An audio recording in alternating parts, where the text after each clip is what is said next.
Hello friends, আজ বানিয়ে নেব লাউ শাক দিয়ে একটা রেসিপি। লাউ শাক বাগান থেকে কেটে নিয়ে চলে এসেছি। তেল গরম হয়ে গেছে, লাউ শাকগুলো পরিষ্কার করে কেটে ধুয়ে নিয়েছি। লাউ শাক, আলু সব এবার তেলের মধ্যে দিয়ে দেবো।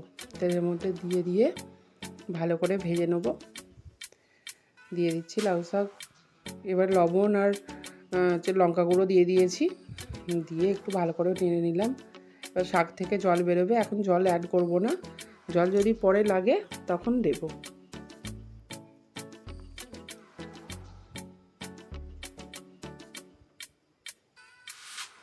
দিয়ে চাপা দিয়ে দিলাম। এবার ঢাকা খুলে একটু পোস্তটা বেটে নিয়েছি, দিয়ে দিলাম।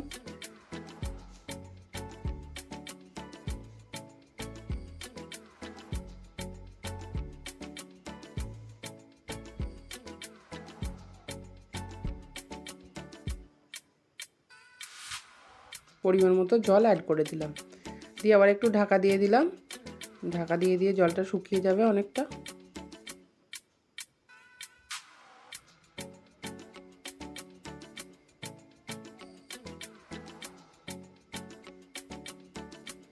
জলটা অনেকটা শুকিয়ে গেছে, ভালো করে নেড়ে ছেড়ে নামিয়ে নেবো। তাহলেই লাউ শাক পোস্ত রেডি হয়ে যাবে। আর খেতে দারুণ হয়, ভাত দিয়ে খেতে খুব সুন্দর ভালো লাগে। টাটা।